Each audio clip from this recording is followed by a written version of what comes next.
Oh, Oh, hello, is that Julie Davison? yes. This is Greg Preston from the Employment Agency. We met last week when you came in to inquire about office work. Oh, that's right. Now, we've just had some details come in of a job which might interest you. OK. So this is a position for a receptionist. I believe you've done that sort of work before? Yes, I have. I worked in a sports centre for a couple of years before I got married and had the children. Right. Well, this job's in Fordham, so not too far away for you, and it's at the medical centre there. OK.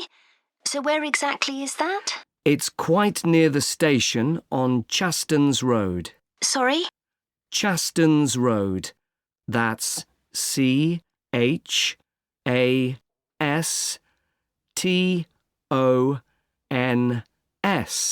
OK, thanks. So what would the work involve? Dealing with inquiries from patients? Yes, and you'd also be involved in making appointments, whether face-to-face or on the phone, and rescheduling them if necessary. Fine, that shouldn't be a problem. And another of your duties would be keeping the centre's database up to date. Then you might have other general administrative duties as well, but those would be the main ones. OK. Before you hear the rest of the conversation, you have some time to look at questions 6 to 10.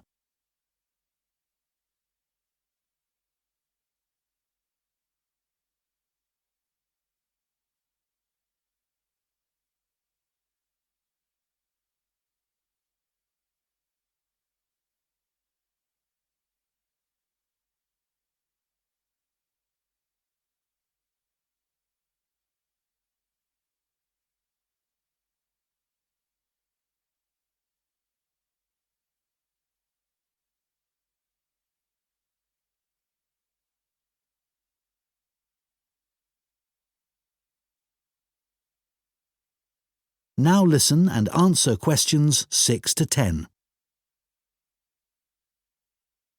Now, when the details came in, I immediately thought of you because one thing they do require is someone with experience. And you did mention your work at the sports centre when you came in to see us. Yes, in fact, I enjoyed that job. Is there anything else they're looking for? Well, they say it's quite a high-pressure environment. They're always very busy, and patients are often under stress. So they want someone who can cope with that and stay calm, and at the same time be confident when interacting with the public. Well, after dealing with 3 children all under 5, I reckon I can cope with that. I'm sure you can. And then another thing they mention is that they're looking for someone with good IT skills. Not a problem. So you'd be interested in following this up? Sure. When would it start? Well, they're looking for someone from the beginning of next month. But I should tell you that this isn't a permanent job. It's temporary, so the contract would be just to the end of September. But they do say that there could be further opportunities after that. OK. And what would the hours be? Well, they want someone who can start at 7:45 in the morning. Could you manage that? Yes, my husband would have to get the kids up and off to my mother's. She's going to be looking after them while I'm at work. What time would I finish? 1:15. That should work out all right. I can pick the kids up on my way home, and then I'll have the afternoon with them. Oh, one thing. Is there parking available for staff at the centre? Yes, there is. And it's also on a bus route. Right. Well, I expect I'll have the car, but it's good to know that. OK, so where do I go from here? Well, if you are happy for me to do so, I'll forward your CV and references, and then the best thing would probably be for you to phone them so they can arrange for an interview. Great. Well, thank you very much. You're welcome. Bye now. Bye. Good morning, everyone, and welcome to the Museum of Farming Life. I understand it's your first visit here, so I'd like to give you some background information about the museum and then explain a little about what you can see during your visit. So, where we're standing at the moment is the entrance to a large building that was constructed in 1880 as the home of a local businessman, Alfred Palmer, of the Palmer Biscuit Factory. It was later sold and became a hall of residence for students in 1911 and a museum in 1951. In 2005, a modern extension was built to accommodate the museum's collections. The museum's owned by the university, and apart from 2 rooms that are our offices, the university uses the main part of the building. You may see students going into the building for lessons, but it's not open to museum visitors, I'm afraid. It's a shame because the interior architectural features are outstanding, especially the room that used to be the library. Luckily, we've managed to keep entry to the museum free. This includes access to all the galleries, outdoor areas, and the rooms for special exhibitions. We run activities for children and students, such as the Museum Club, for which there's no charge. We do have a donation box just over there, so feel free to give whatever amount you consider appropriate. We do have a cloakroom if you'd like to leave your coats and bags somewhere. Unlike other museums, photography is allowed here, so you might like to keep your cameras with you.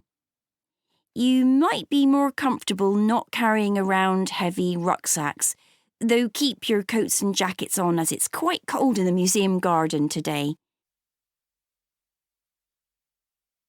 Before you hear the rest of the talk, you have some time to look at questions 15 to 20.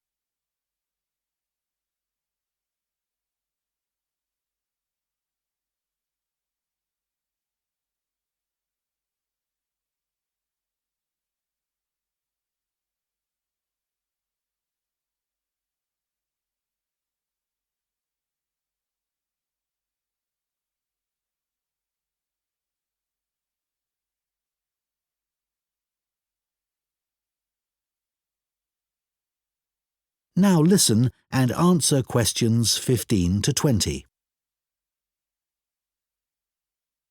I'd like to tell you about the different areas of the museum. Just inside and outside the main gallery, we have an area called Four Seasons.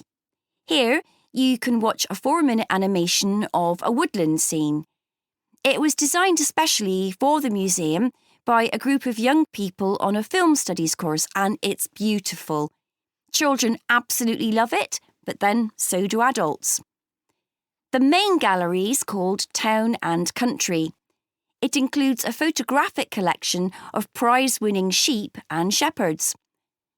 Leaving Town and Country, you enter Farmhouse Kitchen, which is, well, self-explanatory.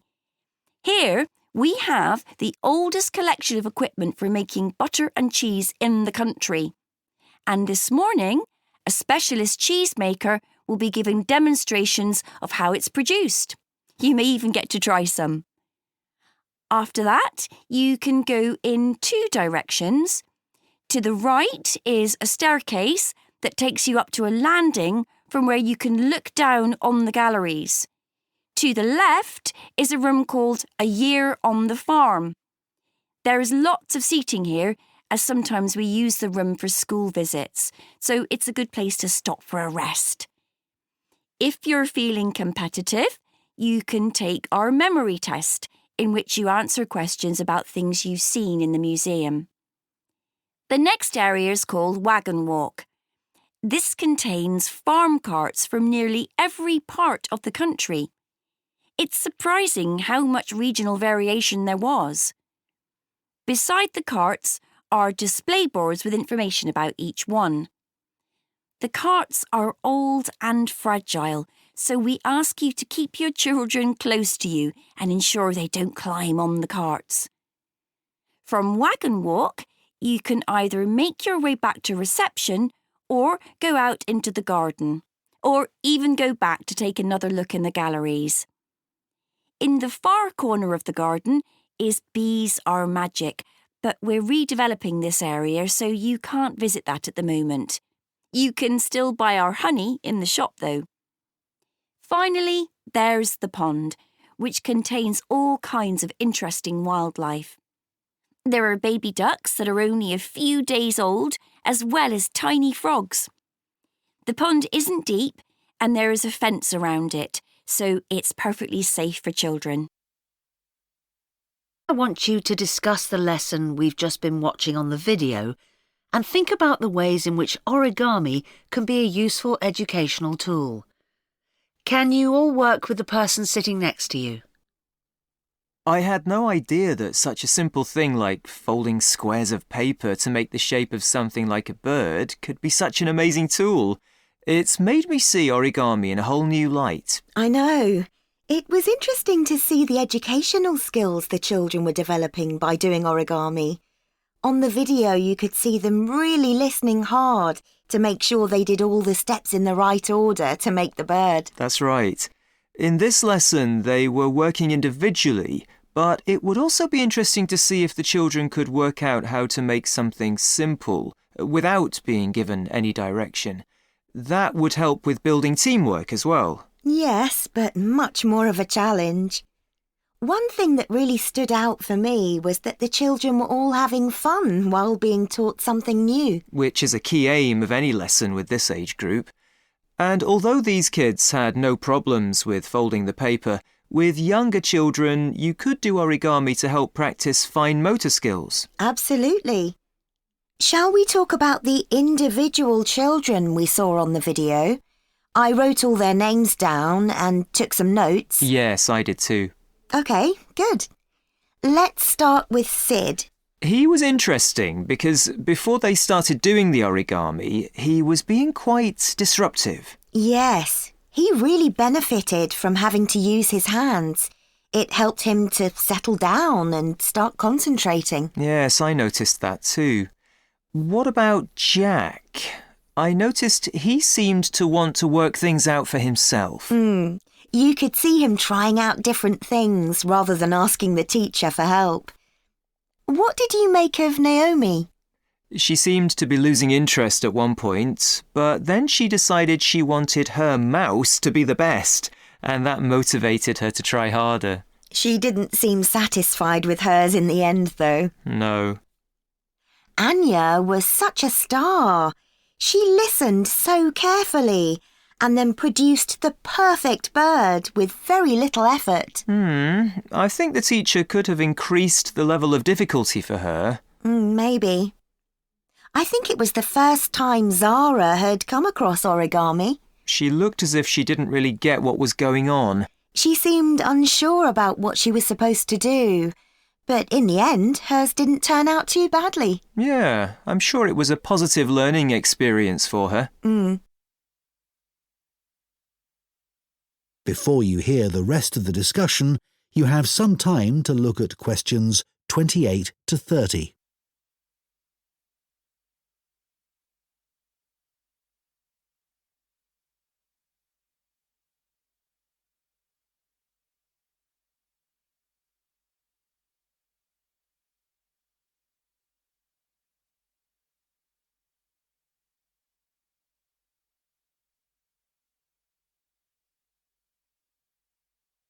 Now listen and answer questions 28 to 30. I think one reason why the origami activity worked so well in this class was that the teacher was well prepared. Right. I think it would have taken me ages to prepare examples showing each of the steps involved in making the bird, but that was a really good idea. The children could see what they were aiming for. And much better for them to be able to hold something rather than just looking at pictures. Those physical examples supported her verbal explanations really well.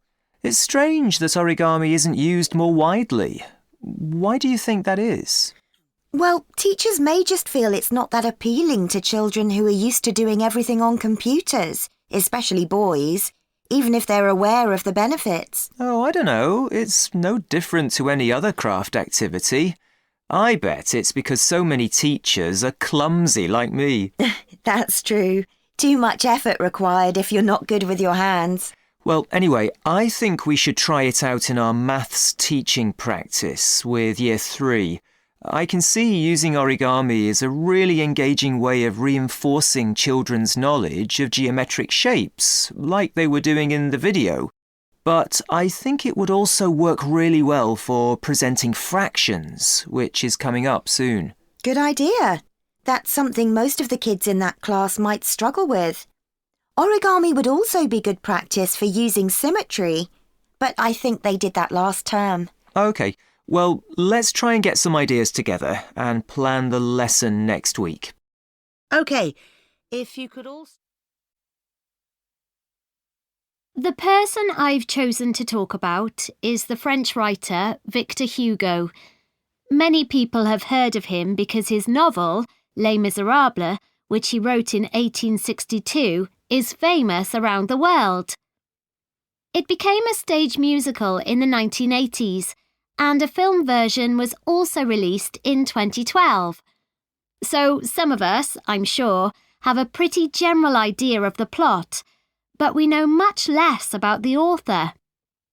Today, I'm going to provide a little more insight into this talented man, and I'm going to talk particularly about the home he had on the island of Guernsey in the British Channel Islands. But first, his early career. As I've said, he was a writer. He was at the height of his career in Paris, and he was very highly regarded by his colleagues. As far as literature was concerned, he was the leading figure of the Romantic movement. However, as well as being a literary genius, he also gave many speeches about issues like the level of poverty in his society. He felt very strongly about this and about other areas where change was needed, like education. This kind of outspoken criticism was not well liked by the rulers of France, and eventually the Emperor, Napoleon III, told Victor Hugo to leave Paris and not return. In other words, he sent him into exile. So Victor Hugo was forced to reside in other parts of Europe. Guernsey was actually his third place of exile, and he landed there in 1855. He produced a lot while on Guernsey, including Les Miserables, and to do this, he had to spend a great deal of time in the home that he had there. This was a property that he bought using the money he'd made in France from the publication of a collection of his poetry. It was the only property he ever owned, and he was very proud of it.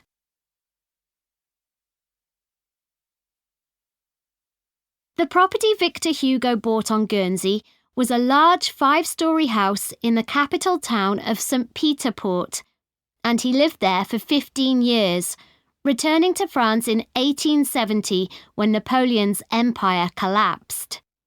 He decorated and furnished each level or floor of the house in unique and wonderful ways, and many people consider the inside of the house to be a work of art. Today, it's a museum that attracts 200,000 visitors a year. He lived in the house with his family, and portraits of its members still hang in rooms on the ground floor, along with drawings that he did during his travels that he felt were important to him. In other ground floor rooms, there are huge tapestries that he would have designed and loved. The walls are covered in dark wood panelling that Victor Hugo created himself using wooden furniture that he bought in the market. The items were relatively inexpensive, and he used them to create intricate carvings. They gave an atmosphere on the lower level that was shadowy and rather solemn. On the next level of the house, there are 2 impressive lounges where he entertained his guests. One lounge has entirely red furnishings, such as sofas and wall coverings, and the other blue. There's a strong Chinese influence in these areas in things like the wallpaper pattern and the lamps, which he would have made himself by copying original versions. His library, where he left many of his favourite books, forms the hallway to the 3rd floor and was a comfortable area where he could relax and enjoy his afternoons. And then, at the very top of the house, there's a room called the Lookout. Called that because it looks out over the harbour. In contrast to the rather dark lower levels, it's full of light and was like a glass office where he would write until lunchtime, often at his desk. So, Victor Hugo was a man of many talents, but he was also true to his values. While living in his house on Guernsey, he entertained many other famous writers, but he also invited a large group of local children from the deprived areas of the island to dinner once a week. What's more, he served them their food, which was an extraordinary gesture for the time period.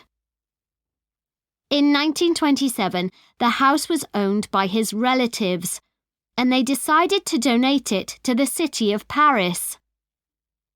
It has since been restored using photographs from the period, and, as I mentioned earlier, is now a museum that is open to the public. Labyrinths have existed for well over 4,000 years. Labyrinths and labyrinthine symbols have been found in regions as diverse as modern-day Turkey, Ireland, Greece, and India. There are various designs of labyrinth, but what they all have in common is a winding spiral path which leads to a central area. There is one starting point at the entrance, and the goal is to reach the central area. Finding your way through a labyrinth involves many twists and turns, but it's not possible to get lost, as there is only one single path. In modern times, the word labyrinth has taken on a different meaning and is often used as a synonym for a maze. A maze is quite different, as it is a kind of puzzle with an intricate network of paths. Mazes became fashionable in the 15th and 16th centuries in Europe and can still be found in the gardens of great houses and palaces. The paths are usually surrounded by thick, high hedges so that it's not possible to see over them. Entering a maze usually involves getting lost a few times before using logic to work out the pattern and find your way to the centre, and then out again. There are lots of dead ends and paths which lead you back to where you started. The word maze is believed to come from a Scandinavian word for a state of confusion. This is where the word amazing comes from. Labyrinths, on the other hand, have a very different function. Although people now often refer to things they find complicated as labyrinths, this is not how they were seen in the past. The winding spiral of the labyrinth has been used for centuries as a metaphor for life's journey. It served as a spiritual reminder that there is purpose and meaning to our lives, and helped to give people a sense of direction. Labyrinths are thought to encourage a feeling of calm, and have been used as a meditation and prayer tool in many cultures over many centuries. The earliest examples of the labyrinth spiral pattern have been found carved into stone, from Sardinia to Scandinavia, from Arizona to India to Africa. In Europe, these spiral carvings date from the late Bronze Age. The Native American Pima tribe wove baskets with a circular labyrinth design that depicted their own cosmology. In ancient Greece, the labyrinth spiral was used on coins around 4,000 years ago. Labyrinths made of mosaics were commonly found in bathhouses, villas, and tombs throughout the Roman Empire. In northern Europe, there were actual physical labyrinths designed for walking on. These were cut into the turf or grass usually in a circular pattern. The origin of these walking labyrinths remains unclear, but they were probably used for fertility rites, which may date back thousands of years. 11 examples of turf labyrinths survive today, including the largest one at Saffron Walden, England, which used to have a large tree in the middle of it.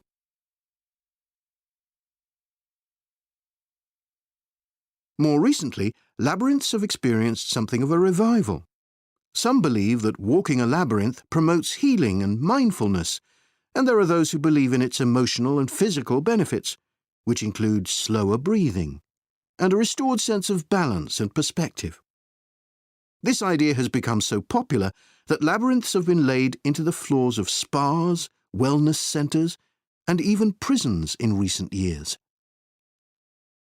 A pamphlet at Colorado Children's Hospital informs patients that walking a labyrinth can often calm people in the midst of a crisis.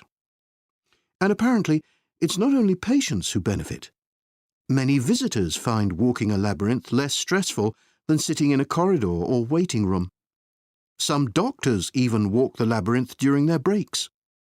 In some hospitals, patients who can't walk can have a paper finger labyrinth brought to their bed. The science behind the theory is a little sketchy, but there are dozens of small-scale studies which support claims about the benefits of labyrinths. For example, one study found that walking a labyrinth provided short-term calming, relaxation and relief from anxiety for Alzheimer's patients. So what is it about labyrinths that makes their appeal so universal? Listen carefully and answer questions 31 to 40. Right, everyone, let's make a start. Over the past few sessions, we've been considering the reasons why some world languages are in decline. And today I'm going to introduce another factor that affects languages, and the speakers of those languages, and that's technology, and in particular, digital technology. In order to illustrate its effect, I'm going to focus on the Icelandic language, which is spoken by around 321,000 people, most of whom live in Iceland, an island in the North Atlantic Ocean. The problem for this language is not the number of speakers, even though this number is small, nor is it about losing words to other languages, such as English. In fact, the vocabulary of Icelandic is continually increasing, because when speakers need a new word for something, they tend to create one, rather than borrowing from another language. All this makes Icelandic quite a special language. It's changed very little in the past millennium, yet it can handle 21st century concepts related to the use of computers and digital technology. Take, for example, the word for web browser. This is vafri in Icelandic, which comes from the verb to wander. I can't think of a more appropriate term because that's exactly what you do mentally when you browse the internet. Then there's an Icelandic word for podcast, which is too hard to pronounce, and so on. Icelandic, then, is alive and growing, but, and it's a big but, young Icelanders spend a great deal of time in the digital world, and this world is predominantly English. Think about smartphones. They didn't even exist until comparatively recently, but today young people use them all the time to read books, watch TV or films, play games, listen to music and so on. Obviously, this is a good thing in many respects because it promotes their bilingual skills. But the extent of the influence of English in the virtual world is staggering, and it's all happening really fast. For their parents and grandparents, the change is less concerning because they already have their native speaker skills in Icelandic. But for young speakers, well, the outcome is a little troubling. For example, teachers have found that playground conversations in Icelandic secondary schools can be conducted entirely in English, while teachers of much younger children have reported situations where their classes find it easier to say what is in a picture using English rather than Icelandic. The very real and worrying consequence of all this is that the young generation in Iceland is at risk of losing its mother tongue.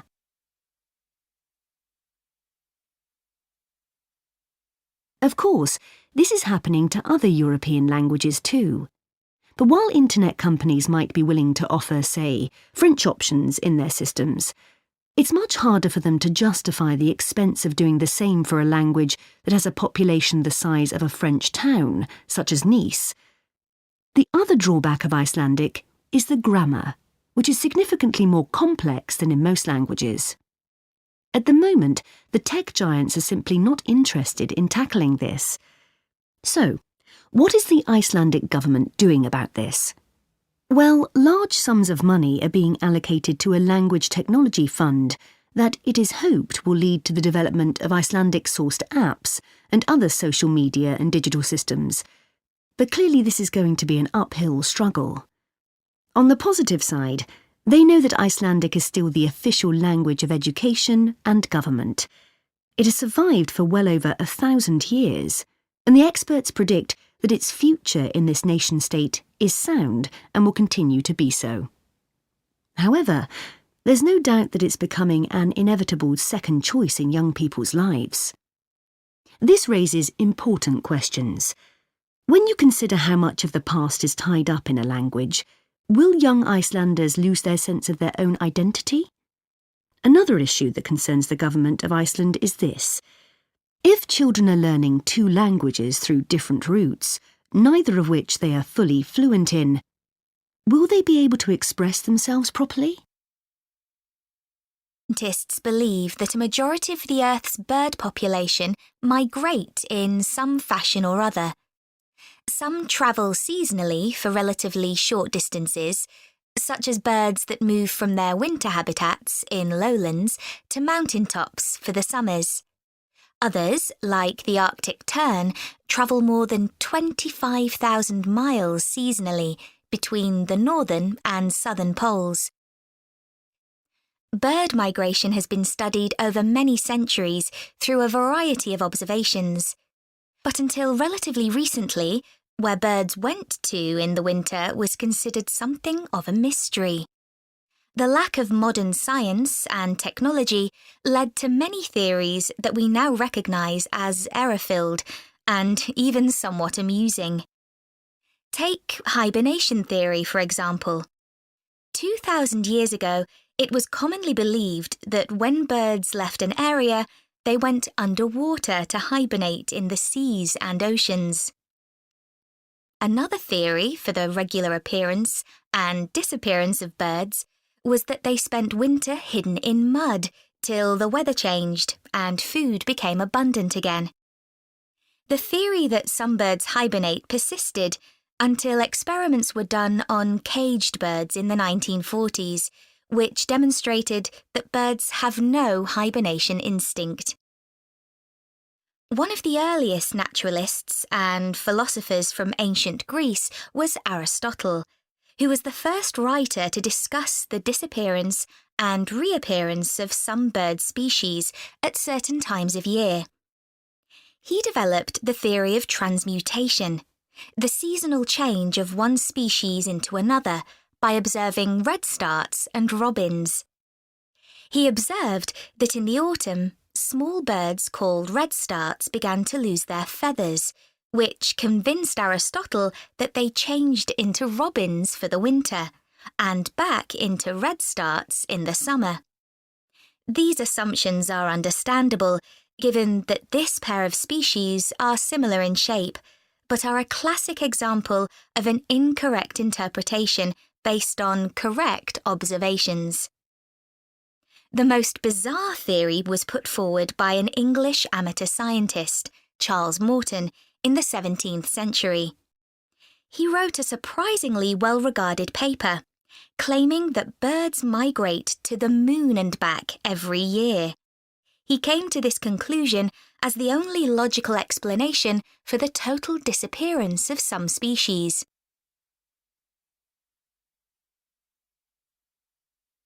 One of the key moments in the development of migration theory came in 1822, when a white stork was shot in Germany.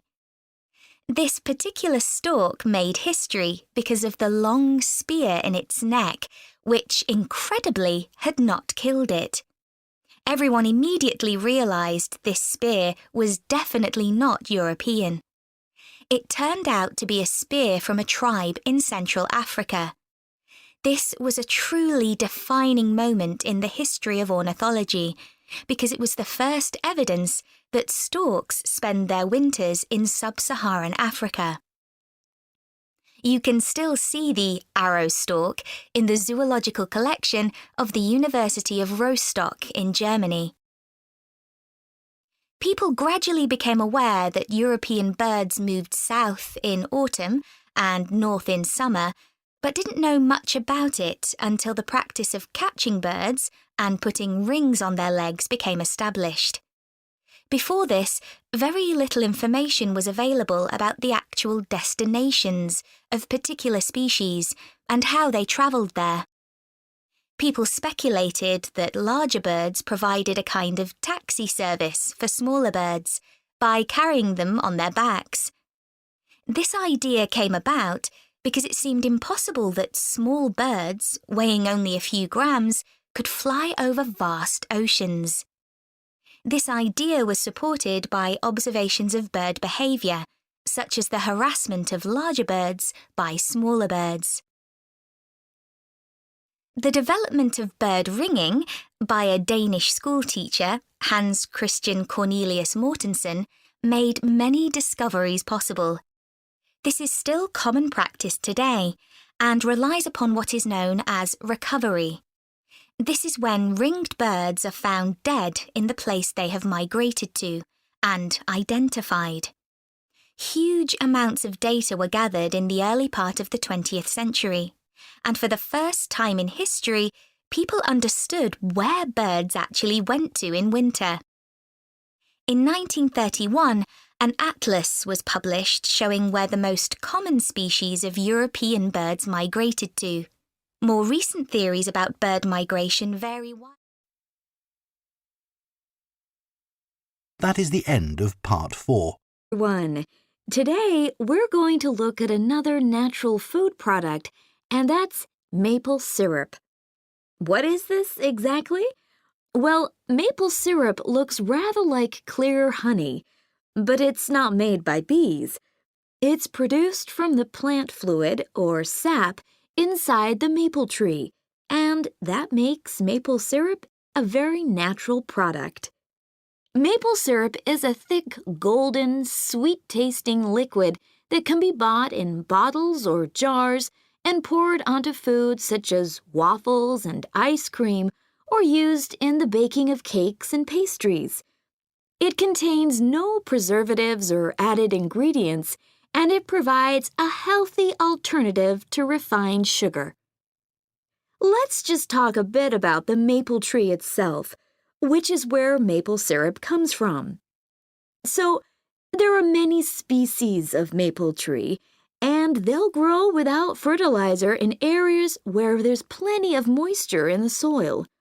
However, they'll only do this if another important criterion is fulfilled, which is that they must have full or partial sun exposure during the day and very cool nights.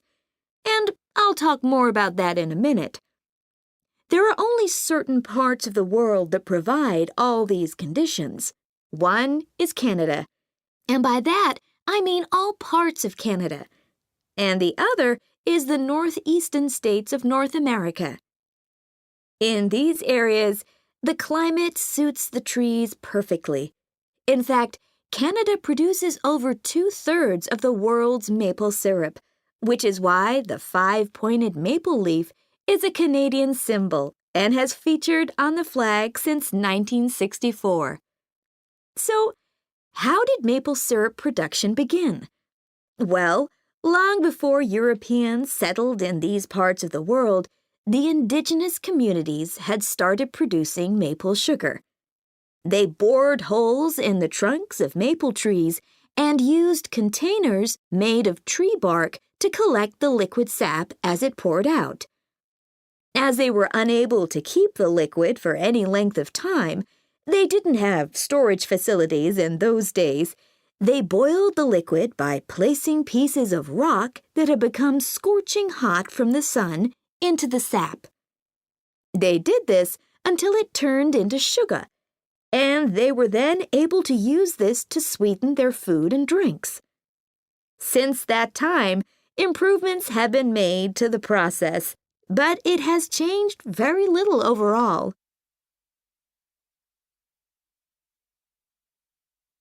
So, let's look at the production of maple syrup today.